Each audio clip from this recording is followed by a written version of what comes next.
Bonjour, je suis Gaëlle Totom, accoucheuse de projet. J'aide les femmes à se reconstruire et réussir leurs projets, soit de reconversion, soit orientés vers l'entrepreneuriat.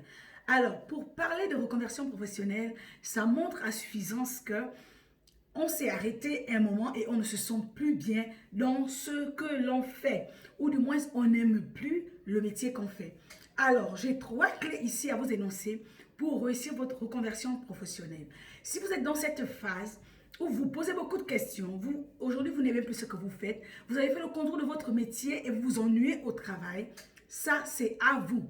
Alors, je vous parle de trois clés pour réussir sa reconversion professionnelle. Première clé, c'est évaluer son ressenti. Oui, je dois me poser et évaluer mon ressenti. Qu'est-ce que je ressens? Qu'est-ce qui se passe en moi aujourd'hui, ici et maintenant? Oui, c'est très important de se poser cette question. Qu'est-ce que je ressens aujourd'hui? Qu'est-ce qui se passe à l'intérieur de moi, ici, aujourd'hui et maintenant? Parce que certainement, je ne me sens plus bien dans ce que je fais. Certainement, je ne trouve plus de la valeur, je ne trouve plus de la reconnaissance dans ce que je fais, alors j'ai besoin de savoir qu'est-ce qui se passe à l'intérieur de moi. Les amis, beaucoup de personnes n'aiment pas faire ce travail, mais c'est très important, ce travail d'introspection, parce qu'il permet d'évaluer exactement à quel niveau on est.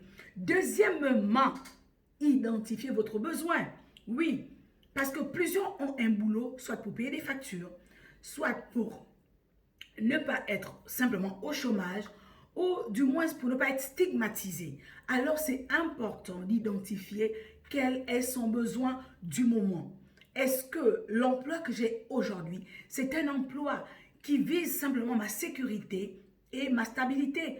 Est-ce que cet emploi, c'est juste pour payer mes factures, pour payer mon loyer, pour assumer la responsabilité par rapport à mes enfants?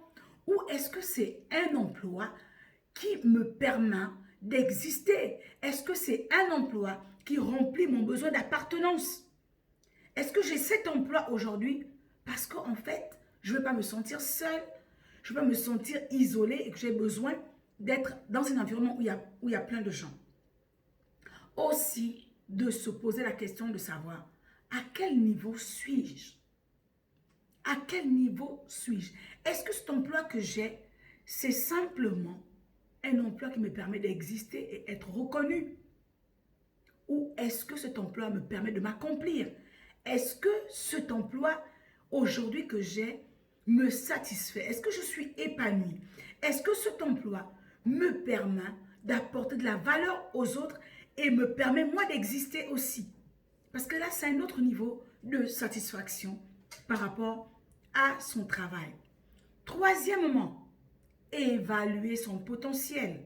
Quand je parle d'évaluer son potentiel, c'est s'accueillir, s'autoriser, s'arrêter pour travailler sur soi. Oui, parce qu'un projet de reconversion n'est pas un projet à prendre à la légère. C'est un parcours de vie. C'est un parcours de vie. C'est un parcours de transformation qui nécessite tous les domaines de notre vie. Donc c'est important de s'accueillir, c'est important de s'autoriser et c'est important de s'arrêter pour faire un travail sur soi. Oui, c'est important de s'arrêter. Aller se reconnecter avec son essence. Aller se reconnecter avec ce qui fait vibrer notre intérieur. Aller se reconnecter à ce qui nous fait nous lever le matin et nous donner envie de continuer à vivre. Oui, les amis, c'est bien plus qu'avoir seulement un emploi. C'est important, cette étape, évaluer son potentiel. Dans cette phase de connaissance de soi, vous allez travailler sur vos valeurs, vous allez travailler sur vos passions, vous allez travailler sur vos talents.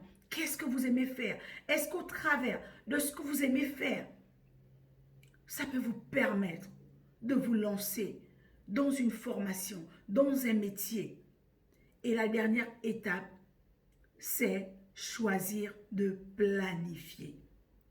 Oui, les amis, après avoir fait ce travail d'introspection, à ce moment, vous allez planifier c'est-à-dire mettre des objectifs clairs, précis, mettre un plan d'action qui va vous permettre d'aller étape par étape et ne pas vous tromper. Oui, parce que lorsqu'on fait une reconversion professionnelle, ça demande non seulement de l'énergie, ça demande aussi des moyens financiers. Mais si vous vous trompez sur le choix de la formation que vous voulez faire pour vous reconvertir, si vous vous trompez sur le type de projet que vous voulez mettre en place, vous aurez perdu du temps. Alors les amis, à très bientôt pour la suite. Au revoir.